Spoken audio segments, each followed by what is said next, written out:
Now it's time for the Anchormen podcast with Matt Gates and Pearson Sharp.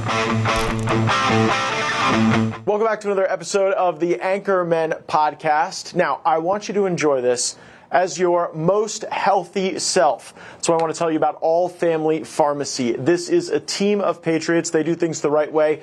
It is the simplest way to get what you need. You go online, fill out a quick form. A prescription will be issued by one of their doctors if you need the medicine, and then it shows up right at your door. You go to allfamilypharmacy.com/Matt. Use code MATT10. You're going to get 10% off your order. They've got everything. Over 400 medications. A lot of the stuff that you would normally go to the big box stores for, but then also some other stuff. NAD+, membenzidol, hydroxychloroquine, and ivermectin. allfamilypharmacy.com/Matt, code MATT10 to get 10% off your order. 561-717-6794 is the number. So, today I have to give a tribute to the great Dolly Parton. Dolly Parton was more than an actress or a songwriter. She was a symbol of Southern excellence. And throughout time in America, frankly, the South has been denigrated, put down. There was the belief that intelligence, business acumen, creativity emerged from the Northeast or the West. But Dolly Parton showed that talent grows everywhere, even on a hillside in Tennessee, where she made a name for herself in her small town that she never forgot, with millions and millions of dollars in charitable donations after amassing an incredible fortune. Dolly Parton has passed, but in these times, we live in such a cultural moment where when an icon like Dolly Parton passes, you almost get to re-enjoy some of their fantastic creations all over again. Dolly Parton's music is topping some of the iTunes downloads, and I know family members who are watching her movies again to re-enjoy all the magic that was Dolly Parton. But one moment stands out to me. It is when Barbara Walters gets the opportunity to interview Dolly Parton. And instead of exploring that talent and majesty and Southern excellence, Barbara Walters tries to degrade the upbringing of Dolly Parton, and she handled it masterfully. Dolly, where I come from, would I have called you a hillbilly? If you had of, it would have been something very natural, but I would have probably kicked your shins or something. We were very proud people with a lot of class. It was country class, but it was a great deal of class, and most of my people were not that educated, but they are very, very intelligent. Good common sense, horse sense we called it. Dolly, did you look like this when you were a kid? You mean the full figure? Yeah, that's what I meant. Yeah, I thought that's what you meant. Well, actually, I've always been pretty well blessed. Is it all you? Well, I can't show you here on television. You don't have to look like this. You're very beautiful. You don't have to wear the blonde wigs. You don't have to wear the extreme clothes, right? No, it's certainly a choice. I don't like to be like everybody else. I've often made this statement that I would never stoop so low as to be fashionable. That's the easiest thing in the world to do. So I just decided that I would do something that would at least get the attention. Once they got past the shock of the ridiculous way I looked and all that, then they would see there was a parts of me to be appreciated. I'm very real where it counts, and that's inside. Show business is a money-making joke, and I've just always liked telling jokes. I'm very content. I like the kind of person that I am, so I can afford to piddle around and diddle around with makeups and clothes and stuff because I am secure with myself. I am joined, as always, by my co-host Pearson Sharp and the host of David Pollock Primetime on One American News, David Pollock. And David even absconded from the set of his own program with one of his guests. Chrissy Newton is a journalist, a podcaster, and a brilliant woman on many things of great interest to us. David, I'm going to go ahead and assume that as an Ohioan, Pearson has absolutely no great appreciation for the majesty of Dolly Parton. But have you been you're a Florida man. It's kind of the South. Have you been reflecting on her life and what she meant as an icon? My kids were sad about it. And they're young. I mean, they're talking about 15 and 11. but they dance to her music. My youngest daughter did a book report on Dolly Parton. It's amazing how somebody who's been in the industry for so long, it touched so many different generations. My daughter said this morning, Dad, was it a dream that you told me Dolly Parton died? I'm like, no, she really died. She touched so many people, and she really is a once-in-a-generation talent. You know, the Michael Jacksons, the Dolly Partons, the Elvis Presleys. I mean, there's a handful of people that have just transcended generations. I remember we used to run around and talked about how blessed Dolly Parton was when we were little boys. I mean, all of us would talk about, Dolly Parton, what we would talk about. But I mean, so Dolly Parton has been with us it's true. Pearson's shaking his head. But the truth is, Dolly Parton has been with us forever. Her music, her persona. And it's a sad day when we lose somebody like her, because she existed in a time that was kind of pure. And separated from politics. Like, you can't see, like Olivia Rodrigo, that my daughters listen to, and I don't want them to, is running around raising money for abortion. Dolly Parton never talked about politics. And that is what we're missing so desperately, is a woman who transcends politics, transcends culture, transcends generations, and to produce amazing music. And she's certainly going to be missed. Her voice is needed now more than ever, and it's a nice tribute to pay to her, to reflect on her life, and what a great segment in the way she was able to push back on the fake news, angry about a pretty woman even back then. Yeah, well, David, I am so excited that you have Chrissy Newton with us. You guys have just come off the set of David Pollock Prime Time, where you were delving into so many of the issues that we're regularly discussing around the government and technology and surveillance. So take it away and bring us into this discussion. Yeah, so look, I found Chrissy when it was the UAP first release. Remember when the UAPs were first released? And I was like, oh man, I got to find somebody who knows something about UAPs. What the viewers don't know is what it goes into making our shows. We don't have like giant booking departments here at OAN. We produce our own shows. And so when a story breaks, we're like, who can we go and find? And we run around and we find people that we think will be interesting and bring an opinion to the audience that'll be different and unique and valuable.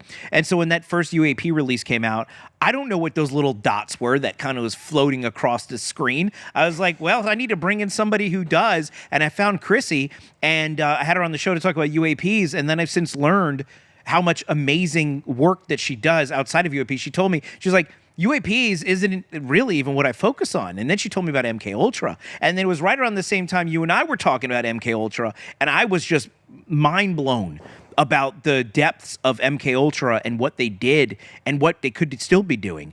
And then we started talking about other things that she works on. She lectures on the ethics of computer brain interactions and just everything science fiction-y that we were all like told when we were kids might happen someday that's happening, she can speak on. She's brilliant, and I'm happy to have her on this podcast so we can talk about the depths of science fiction turned science reality. So thank you so much for being here. Thank you for that intro. That was great, That was right? a wonderful No intro. teleprompter. That David, just you came need to out. Introduce me more often. Yeah. Just bring me along. I'll be your hype guy. Please. Ladies and gentlemen.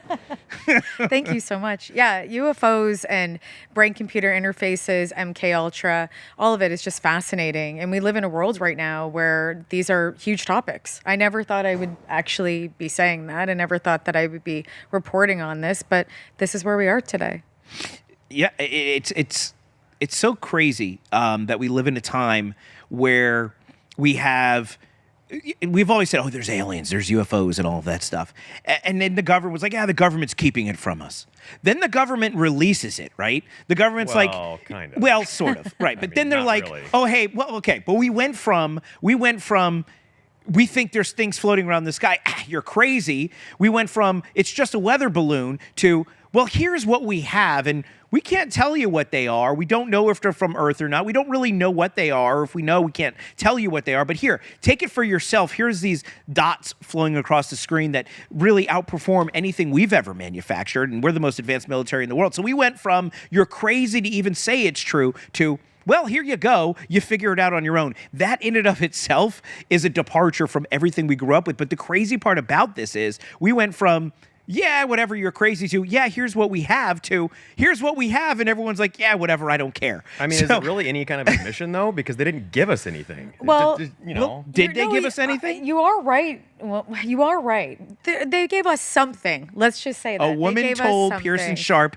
he's right, and it's on tape. Well, and it's true. They did give us something, but they didn't give us everything. The things that they gave us were not analyzed. So the American people pay for ARROW, the All Domain Resolution Office. It's an office that was implemented to analyze UAP sightings. Do they get all of them? No, they won't get everything. There's a lot of things that are probably classified, right, that they can't get, but they're supposed to. That's what their job is to do. But unfortunately, they're not doing their job. And that's the challenge right now. And they also might not be getting the material. But what we're seeing from the ARROW office is that the analysis did not come out when we had the tranche. That's what they call them, a UFO files of this tranche. I think we're at tranche number 5. But there was no analysis to go with it. So the left hand wasn't talking to the right hand. And that's the challenge with this. We need to be able to have that. So the money that Americans Well, wait, I want to weigh in on that, Chrissy. No, please go right ahead. Yes. Yeah, I want to weigh in on that because I actually think this is a very important shift in methodology from any administration. Every other administration before the Trump administration wouldn't give us anything if it did not append to an explanation. And thus the things that they didn't have explanations for, we didn't see. Whereas now, you're right. There is no analysis. They're just saying, here it is. And they're putting it out there and letting all of the internet sleuths use their own calculations and tools to assess it. So, like, as a journalist, I'm wondering how you react to such a fundamental shift in the way the government is behaving, because we've had to change the way we react to it here at One America News. Yeah, you call it out. I think that's what everybody's doing, is saying, you need to do a best practice. You have a department that analyzes UFO footage. Why aren't they analyzing it? It's simple that way. And I understand that the Trump administration probably wanted to get it out because they said they would. So they said, you know what, maybe we'll analyze it at some other point in time. But when I emailed Susan Goff, she is the Pentagon Communications Director. And when I emailed her and asked her, why is there not analysis? She got back to me and in the quote said that they wouldn't be doing any analysis anytime soon. So that's the problem. The problem is that, Debbie down the street who is watching the news and saying, hey, what is this? And believes it's extraterrestrials. Maybe it is. Maybe it's interdimensional. We don't know what it is. But now she's growing up and telling her kids and her family and all of this narrative, and she's paying bills and making choices in life for, voting, you name it. All of this is going to go back to that. And the other point of what we're seeing now, and we're literally talking about UFOs in the news, is that majority of Gen Z, a new poll just came out saying that majority of Gen Z believes in extraterrestrials, which is nothing wrong with that, and believes in the concept of UAP. Mind you, extraterrestrials and UFOs could be two separate things, but we're seeing that Gen Z is watching the news and believing this, which is fine, but also it does go back where we have to have analysis, so we don't have Gen Zs growing up and voting and making decisions in government and big companies believing in something that might not be fully true yet, and we don't know what it is. Pearson Sharp wouldn't believe the analysis anyway. Pearson, do you need the government's lens and take on the files, or do you just want the files and then you go wild on them? I mean, I'd like to have everything that they have. I want no redactions. And I was on your show, was it April? It was a little while ago, a couple months ago. You were big on the UFOs. I'm sorry, I'm always going to call them UFOs. That's okay. I grew up with X-Files. Classic. They're always UFOs. Classic. It's the OG version. Nonsense. And I said on your show, they were getting ready to release all these files. Like, we're not going to get anything out of it. This isn't going to be anything. They're going to release some videos, grainy videos with no explanation, and that's going to be the end of it. And what happened? That's exactly what happened. So I think they set a very low bar for themselves. Yeah, we're going to release UFO files. And then they gave us some grainy videos, and there's nothing to it. So I want everything they have. They're never going to give us everything they have. And I think that's just going to be the end of it. UFO files, JFK files, Epstein files, they have secrets. They're not going to tell us what they actually know. That's just par for the course with the government. Agree. So two things could be true here, right? Either aliens are real or they're not. The government knows things they're not telling us, or maybe they don't know anything at all. So the question is then, because you're making an assumption that you want everything that they have, Pearson. Are you convinced that they have these, or are you convinced that they're not real? Because they're two separate things. If they don't have them to give you, then they can't give them to you. Of course they have more information. So you believe UAPs are real? I believe unidentified flying objects are real. Are they aliens, or are they our tech? Until I see proof, I don't believe in aliens. Now, Chris, a grainy video does not equal proof to me. It equals something that we don't know. So you want the government to tell you what they are? I'm willing to believe, but I need more proof. And from what we've seen so far, I haven't seen that kind of proof.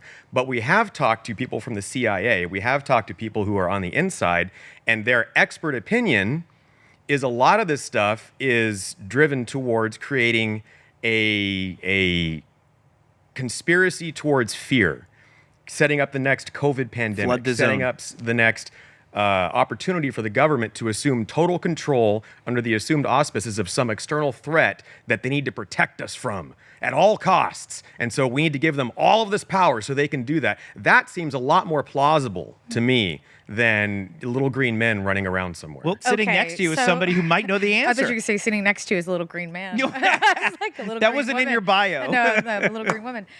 No. It's like an interesting throw.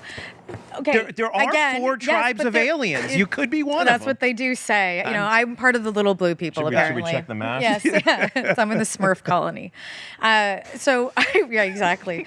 So, yes, 2 things can be possible and 2 things can exist simultaneously, right?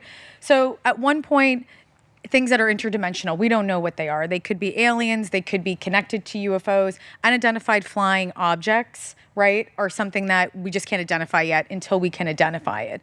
But the concept of aliens, we don't know what it is. We don't know how much the government knows, and that's what we're asking is, what do you know? We want to know. But then also, I do think you are right, again, in the aspect of that during the Cold War, this is very true, though, and not everyone talks about this, is that during the Cold War, the UAP topic was used, to be able to confuse the general public in what they were looking at, because they were scared that somebody might say something is a UFO and identified as a UFO, and they might say it's Russia, and somebody presses the button. Mm-hmm. Like, that's a real threat. And it kind of does parallel in a world that we're living in today. So I don't think that that's off the table. Right. So we see that. We see that, lots of governments around the world like to fire hose this topic. China's doing it right now as well, saying that there was an alarm that would go off and how would you react if there was extraterrestrials. So we're seeing this from all different countries. So it's being used and weaponized to some degree. But on the other end, Kenneth Arnold in 1947 did see something. And so the interesting point that, again, not everyone talks about is during 1947, Life magazine was like about Roswell. Well, before that, Kenneth Arnold's first sighting. And so he reported that to a local paper as the East Oregoner. Someone's going to kill me right now in UFO world if I said that wrong. But they reported this to their local journalists. And then what happened is that Life magazine picked that up. But what Life magazine did was change the wording into flying saucer. Kenneth Arnold did not say that at all. And then it was syndicated through a press release that was picked up all over the world. That little slight of changing of lexicon and changing of words can identify why we think we see flying discs or flying saucers. It's embedded into our pop culture. And so those culture feedback loops make us believe that what we believe. So yes, and guess who was running parts of Life magazine back then? The Pentagon. The Pentagon. So exactly. I brought it up to you when I was on your show. Are you familiar with the Seattle windshield panic? The pitting panic? No. So in the 50s, I believe it was the 50s, there was this pitting epidemic. That's what it was. People started noticing little chips in their windshields around Seattle, and just little chips here and there. And then everybody started reporting it. And they were having a panic, full-blown panic all over the city about chips in their windshields. And is this caused by the Russians? Is this caused by UFOs? What is happening with our windshields? Why is this happening? And it got to be so bad, people were almost rioting. They called the Pentagon to send in troops. Eisenhower had to get involved. And they did an investigation, and it turned out there was nothing. There was absolutely nothing. It was normal pitting of your windshield from rock chips and all that kind of stuff. And it was elevated into a mass hysteria because everybody started talking about it. and it was blasted on the airwaves, blasted in the news. Everyone was like, well, I've got chips on my windshield. Do you have chips on yours? Yes, I do. Did you notice them before? No, I didn't. I've never noticed that. And all of a sudden, everyone is panicking about these chips, and there was nothing to it. And so I feel like, to your point, that's kind of maybe what drives some of this frenzy about UFOs and everything else. And Well, again, really it nothing doesn't to mean that it's not, that Right. UAP do not exist. It's Right. the question of how people, if it's governments around the world, weaponize it to their advantage. Yeah, and I wonder how much toilet paper you have to buy for the windshield pitting epidemic. I have to go back and do that research. Matt, you've been Chrissy, I have this question for you. Perfect. Yeah, I wanted to ask this question of Chrissy. Of the whole body of evidence that is out there, and I agree, there's some that is less verifiable, there is some that is easily identifiable as fraud or as a red herring. But what do you find compelling that has been released or discovered or reported on that you think about? For sure. Aerial Phenomenon is an unbelievable movie by Randall Nickerson. It's in the UAP, cult classics, I would say. And it talks about in Zimbabwe, Africa, I forget the year, I think it was 92 or it might have been 97, a whole bunch of children. There was at least 100 people that saw a UFO in the sky. And then when it landed in the back of a schoolyard, 2 occupants walked out of it that were wearing some kind of like black bodysuit. But yeah, I know, it's wild. And they were, I'm seeing your expression, and they were skipping across, but they weren't like moving. They were like almost like you'd see them in 1 second and the next second they'd appear. And so they were reappearing and disappearing. But they said that there was 2 occupants, there could be more. And what ended up happening, that these children ended up taking and writing or creating pictures and photos of them. And they were interviewed by the BBC. They were interviewed by ufologists. They were interviewed by tons of media. And the story went international. And these children, most children don't lie.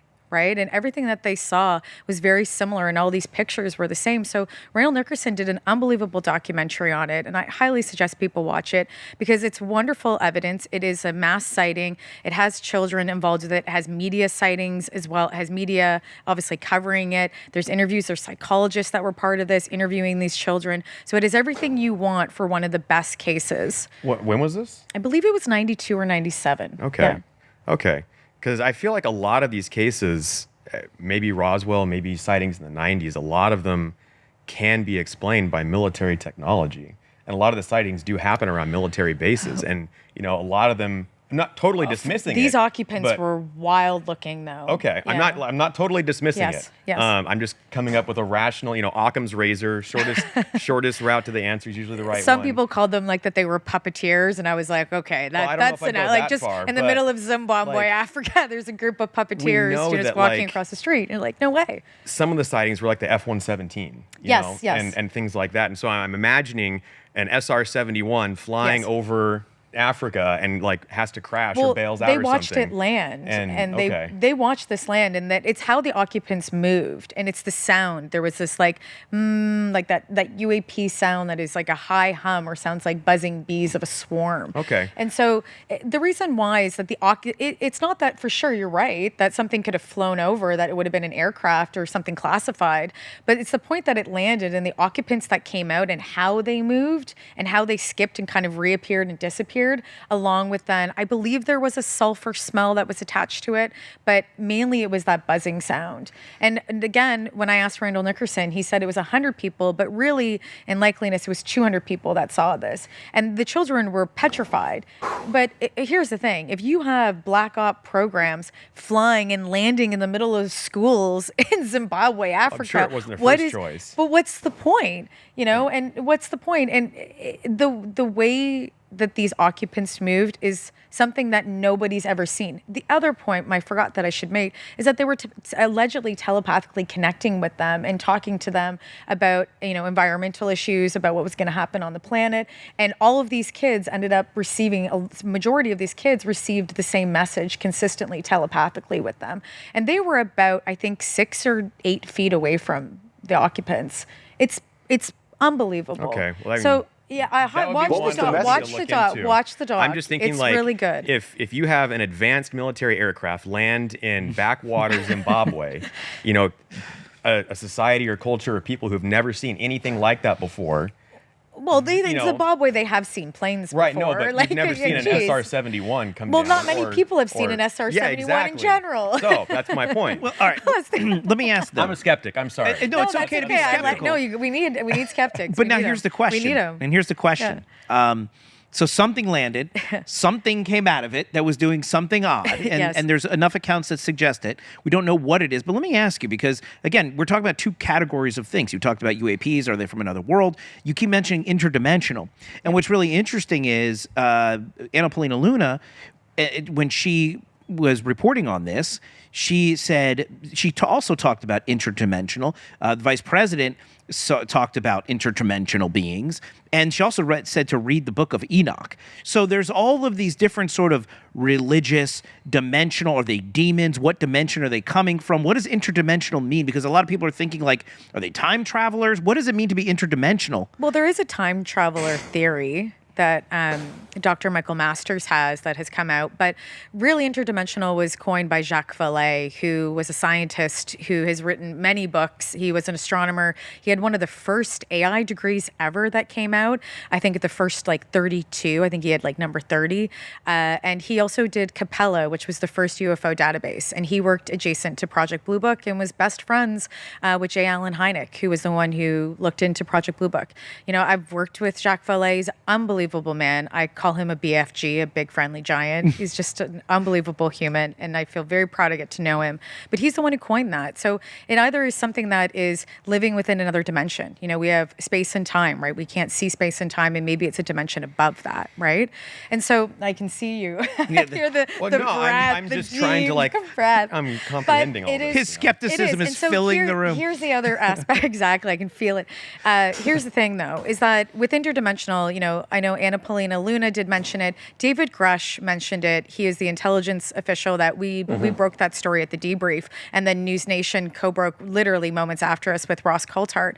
And we all knew that was going to happen that day. But, he does mention the word interdimensional. But in most recent interviews, he said that was the only word that he could really use to explain it, but he doesn't really know if it's interdimensional. That was the word he chose because it's just so abstract of an idea of what it could be. Is there a theory about how long this has been happening? Because Since airships, 1800s and above. Okay. You could even go biblical if you want. I know people talk about petroglyphs and people writing the Stone Age and drawing pictures of these things, but it seems like in the 1950s, 40s, that's when it really started taking off. Well, in the 1980s, Jason Chambray is going to be he's a historian, and he'll be writing a book that's coming out and talking about focusing on just the airships, because people back then in 1800s and even before were saying, what are these things? And they were, documenting it as well. We just had different names for it. Ooh. Okay. I want to ask you, just remember. Christy, I have a question. What are we able to glean from the scholarship? Okay. I guess he's like a skeptic in a candy store. No. He's like, wait a second. Well, no, it just occurred to me. We had the thing come out recently or last year about the pyramids and the giant columns under the pyramids and how it was like an interdimensional connecting portal or something. I saw that. I don't know anything about it. I'd love to see it, but I don't know anything about it. I thought they debunked that and said that wasn't real. I heard that as well. Well, I've heard they did, and they heard they didn't. And there's so much stuff about Egypt that has come out. It's not in my year. realm, so I wanted to ask someone It's not, and that's not fully in my realm as well. Right. But I'll look into it. Matt. Okay. Yeah. Sorry, Matt. I didn't mean to interrupt you, but Go I had ahead. to ask where I got. Yeah, I wonder, from the scholarship you've reviewed and from these accounts that you have analyzed, are you able to glean anything or make any assumptions about the goals, ambitions of any of these other creatures that may have come to Earth? I wish I knew that. Then we'd be done here. I'd be like, it's a wrap. Yeah, there's aliens. Let's go home. We know everything. No, I don't. I have no idea what the intentions are behind any of these things. I question the intentions, of the American government and what they're doing when they use this topic as well as a conversation point. But no. No, I don't know. And here's the thing is, I don't know if, they're interdimensional. I don't know if they're aliens. I don't know what they are, where they come from. My job is to talk to people, research and write about it, and then be able to fact check it, obviously, as much as possible, and talk to scientists. One of the things I do consistently on my podcast is talk to scientists who are working on this enigma and the science that they're building and, getting funding for, which is unbelievable to say, and talk to them and then kind of put the two together and say, there's something here. Let's look at the middle. There is something here to point that there's a there. What are scientists saying about the tools, Chrissy?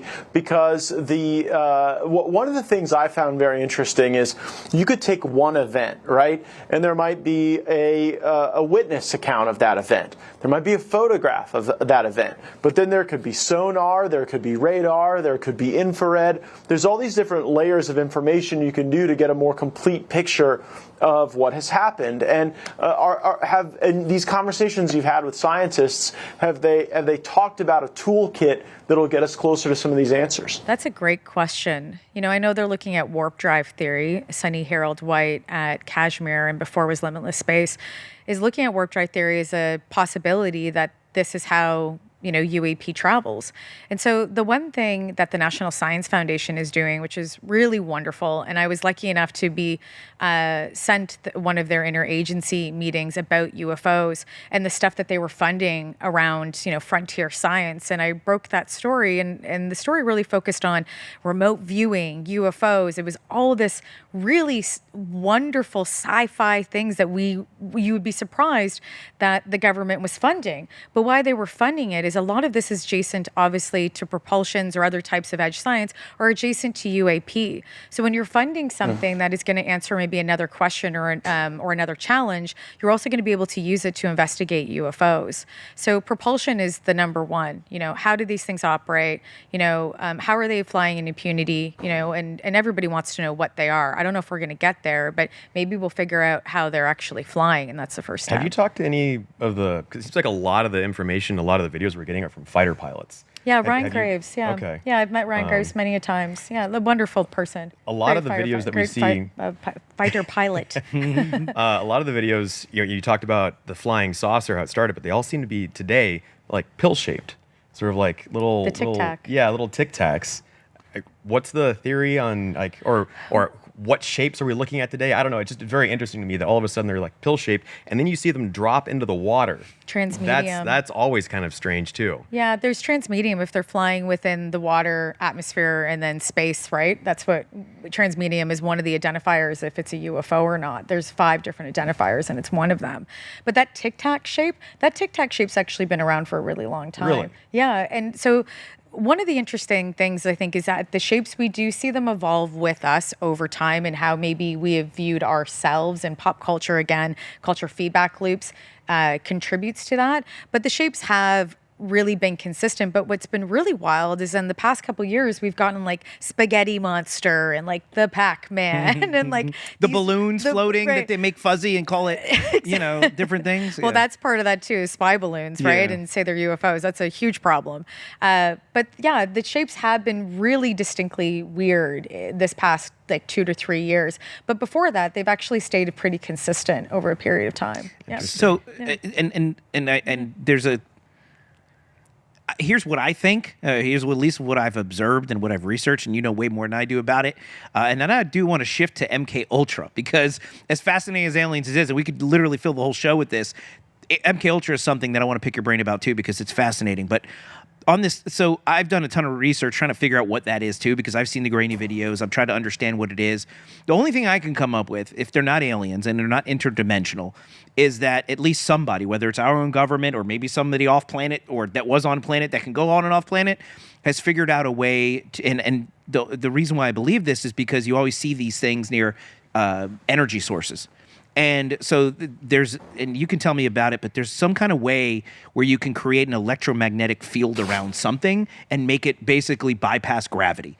And so you have to charge, it's an engine. It's a certain type of engine that you need a ton of power to start. But once you start it, the energy is perpetual, and and just basically the energy, it pushing away gravity is the thing that kind of fuels it. And essentially that's why it can move through water and air and space, because it kind of moves outside of atmospheres. and it can go as fast as it wants because there's no resistance to it, and it can sort of play around, and that would kind of describe its pinpoint movements and stuff. But you need a ton of energy. What are those engines called? Are those the warp engines? Or There's a nacelle. A nacelle is an idea of a warp engine, but they're not built yet. It's an idea that Sunny Hero. We don't know that they're built yet. Well, yeah, good point. Right. And they might be. Who knows what DARPA's doing? But Sunny Hero White put together a white paper. I believe it was last year that I put out that article, and there's something called a nacelle. But his drawing of his idea of what a warp drive would look like is the exact almost, which is wild and not intentional. It's from the Enterprise. I was going to say, this sounds like Star Trek. Star Trek, yeah. And we talk about how close science fiction was. See, Matt, my knowledge is relevant. Well, I guess we're not going to know as the blurry pictures are released.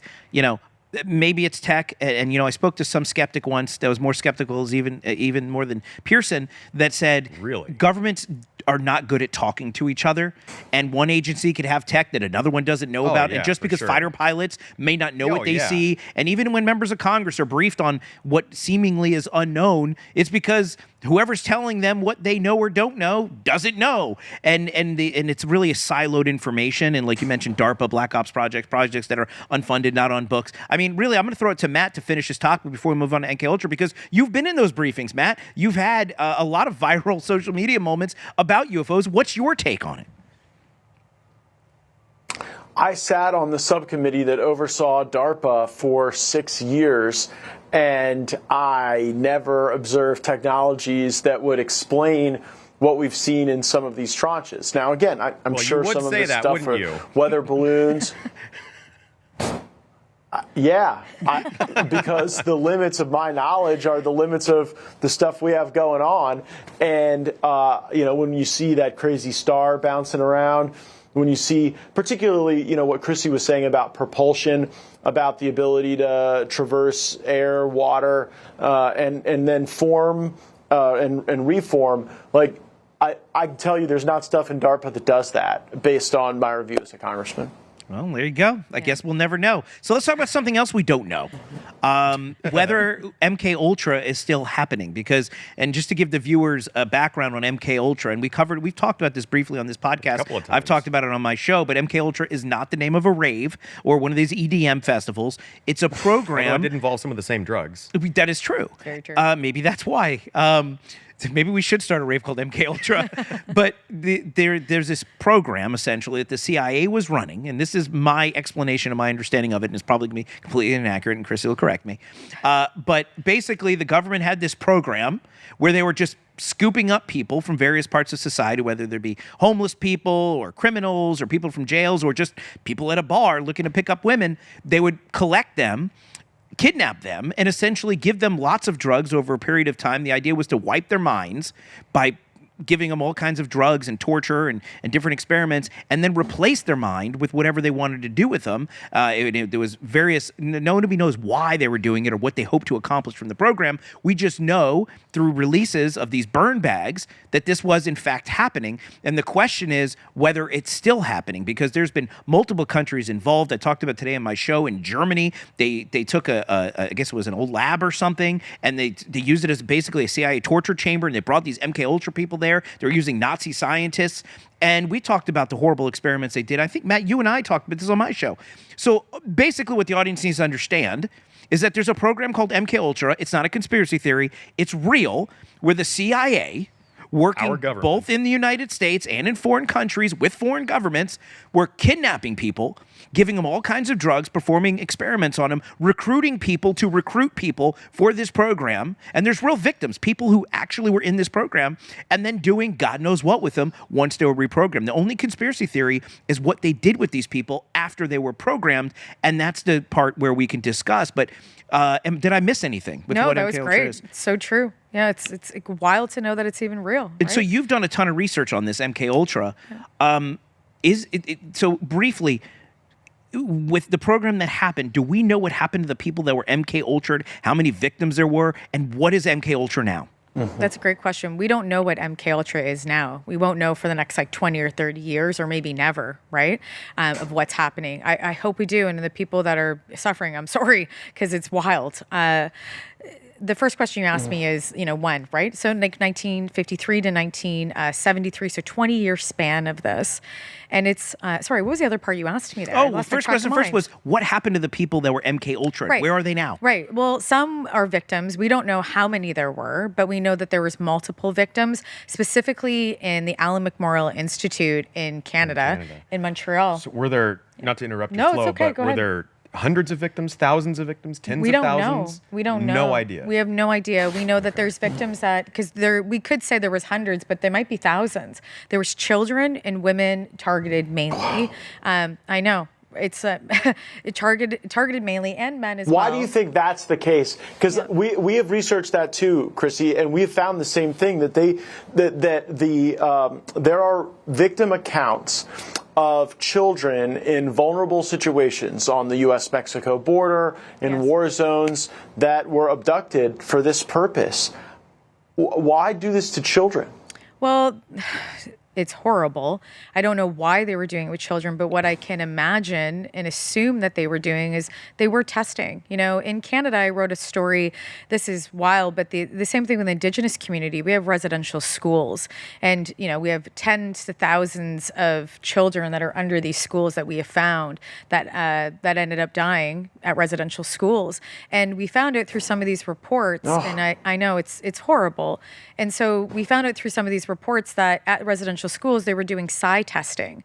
And so psi testing is something that did happen in MK Ultra as well, but they targeted children to have their psi abilities. And so they wouldn't torture them, but they would target them, and they would do different types of tests with them to see if they were psychic, and that's what psi is. And so there's questions from Jordan Jozak, is a person that has come forward now in the most recent, and we still have to verify him, but he says that he was in a program when he was 21 years old, and that he was given LSD or not LSD, he was given drugs and was tested on. And he was a child, right? He was young, I believe. He was 21 is the psi now. I think real? he was 10 when it happened. Well, the question is, we don't know. If what they were looking for was this psychic ability in children, Could be. It begs the question if they ever found it. Well, the question is, I think they did. We'd never know. I think they did. Yeah, we wouldn't know, but I think they did. Why do you think they did? Just from talking to people that are adjacent to psi, it's something I've been researching and looking into. I don't have any definites right now because it's just such a wild topic to talk about and to really pin down. But I've been talking to victims and to people that say they have psi abilities and, learning more about it. I call myself baby psi right now because I'm totally learning about it. I'm so new, and I put myself into those communities to learn more. But what I'm hearing is that mainly that these children are being targeted. And some of these children, though, too, have been part of the military industrial complex, and we're hearing that as well, and that's scary. Their whole families have been part of it. They have been targeted, and then throughout their generations they've been targeted, Canadians and Americans. Well, yeah, I mean, Wait, that's a really important point that I want to follow up on. Walk me through what you have observed about the intergenerational connection within families to participate in these horrific tests. Yeah, well, it might be the fact that someone, again, I'm Canadian, so it's different for us. We didn't have our families didn't serve in Vietnam. We weren't part of certain wars. So you don't really see the ideology so embedded into Canadians, but you see it in Americans. And that's just an observation. There is no comment to if it's good or bad. You just see it. And so when I'm in the States and I'm meeting tons of different Americans and flying around, majority of the people I meet are service people all the time. I think I'm a magnet to them, as people that are in service. And so we just end up having really lengthy conversations in planes, or if I'm at events or at conventions, and I'm more likely to meet them specifically at conventions.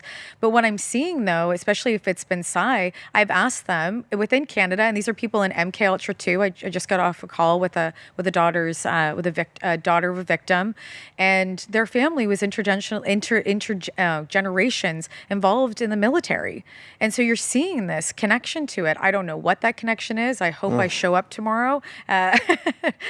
So for saying that in my own place, but yeah, it's scary. It's scary to think that this is something that maybe is embedded into the military-industrial complex. Again, this is all just theory right now. There isn't full proof. We're looking for it. And a lot of this is testimony that's coming forward. That's why we need the documentation of MK Ultra. We need the other countries to come forward. Germany, the chancellor in Germany. We need Canada, McGill University to finally release those documents and the rest of that they probably do have. And along with all the other countries that were given this program, because a lot of those roads stem back to MK Ultra, because there was 169 MK Ultra shoot-off programs. The sub-projects. So there's two phases of this, and I want to get into the second phase in a moment here because I don't want to run out of time before talking about what MK Ultra evolved into. But regarding MK Ultra itself, because I know a lot of people at home are probably thinking like, okay, it happened, so what? There's two reasons why so what matters here. One reason is there's still victims that need to be compensated for what happened to them. They were kidnapped 100%. and tortured and done God knows what to. And we also want to know, really to the extent of what they did with some of these folks. Now, can you describe some of the things that they did to these children or these women? Because I don't think people really understand the level of torture. They think, okay, they took some drugs. They're like, I did that in college and I'm not MK Ultra. What kind of experiment? And I didn't do that in college. I'm saying other people have. What kind of people? It's a great clip. What kind of people? What kind of things did they do to these victims that were kidnapped? Because they weren't volunteers. They weren't like, oh, I'm in a mall. They're going to give me a free can of, a free cookie at Aunt Annie's, and I'm going to go take these drugs and see what happens to me. These were people that were kidnapped and taken against their will. So what did they do to them once they had them? Yeah, sensory deprivation. They would do something called depatterning, where they would try to wipe out your memory. You're talking about Ewan Cameron? Ewan Cameron, exactly, at the Alan McMorrill Institute in Montreal. He was the the psychologist that put these torture techniques forward. Depatterning was a big one. And how would they do those things? Yeah, so they would do electric shock therapy, but they would also then, after doing depatterning, they would put a recorder underneath that would say, your mother hates you, and it would say it over like 20 to 60,000 times so that it was embedded into you. So they would wipe your brain. They would wipe everything, and you would come out as a Stepford wife, really. And you had no memory. You were just a body. And so then these victims then would have to then regain like how to walk, how to talk, how to do all these things. And some of them did, and some of them didn't. Some of them ended up being, getting mental health disorders like schizophrenia. Some died, and this was to children and to women. They targeted women at a time where they would say, my wife is not listening to me, so they would drop her off at Alan McMorrill Institute. That was acceptable back then. It wouldn't be anymore, but it was then. And so it was horrible. There is more techniques, and I was saying this on your show before. We see these techniques now have ended up into the jail system. It happened in Kentucky, Louisiana. There were 7 African Americans that were dosed every single day for 77 days with LSD. Like, come on. Are you giving me a break? I know you're in jail, but come on. That is the most ultimate torture. We don't know what happened to them. We have no idea. We don't know if they survived. We don't know. So my understanding was that Ewan Cameron was trying to figure out how to basically program spies or something like that. But he also was a few things he was trying to do. Yeah, he was trying to cure mental disease. I think cure all mental disease. That's what he said. That's what he said. Yeah. Yeah, he was widely enough. This wasn't just some kind of rogue psychologist. This was like the premier of the world. Yes, of the world and of Canada, and was like one of the tops in psychology. And so he was implementing these tortures with Sidney Godley, who was also running this program in the CIA.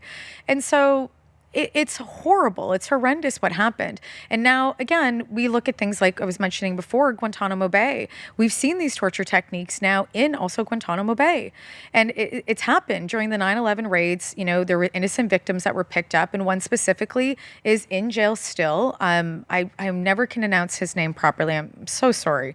But I feel bad for this man because he's been in there. He's been deemed innocent by the United Nations. He's been deemed innocent by the British government, and they've given him reparations, and they can't get him out because there's a little clause, this tiny little clause in the CIA that says they can't, and that even though the government has said he is innocent, the reason why they will not take him out of, who was in Camp 7, and they probably have moved him into Camp 5, I believe now, the reason why they won't take him out is for the fact that he has been so tortured and he has seizures every day. Now, here's the catch. This man was innocent when he went in. He had nothing to do with Al-Qaeda. He had nothing to do with any of it.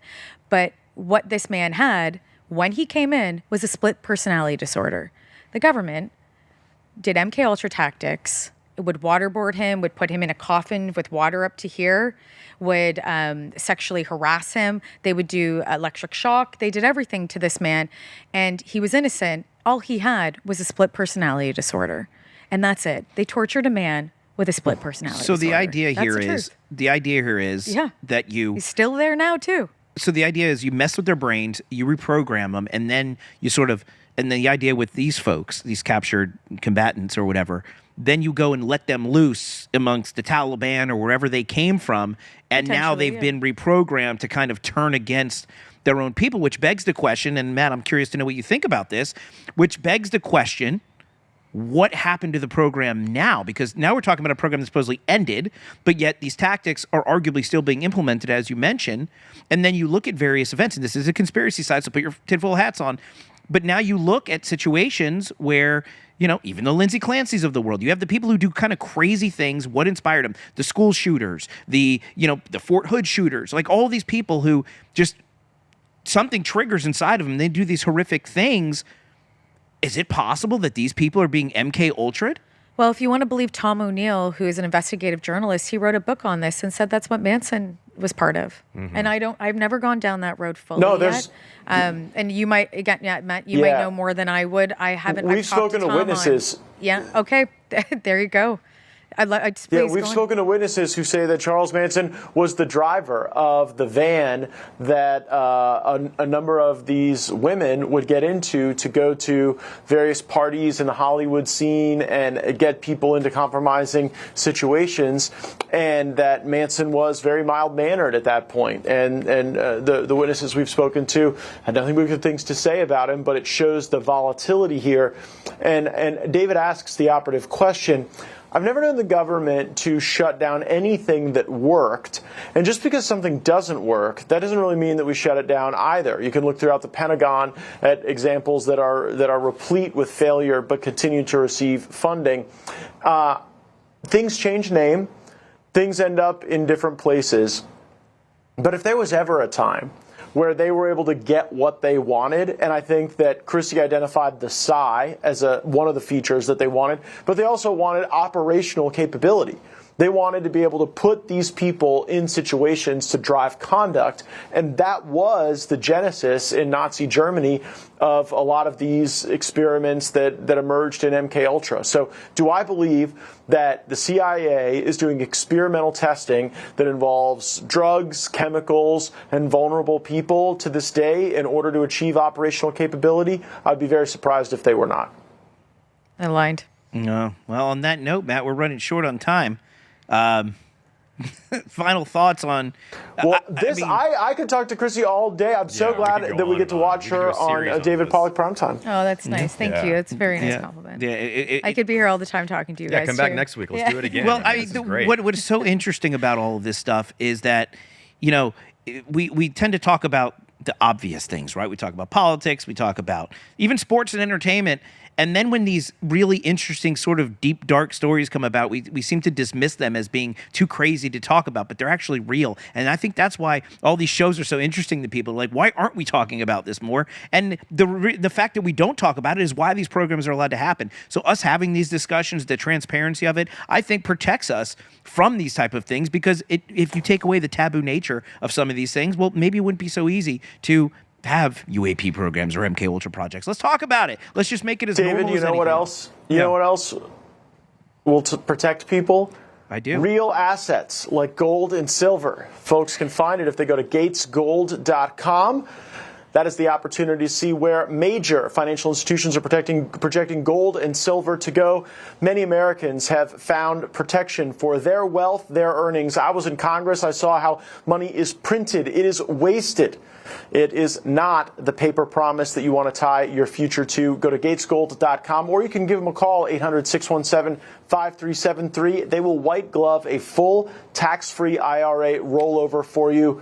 gatesgold.com. Check them out. Fisher Liberty Capital. They've been A+ rated by the Better Business Bureau since 2007. A great team of patriots.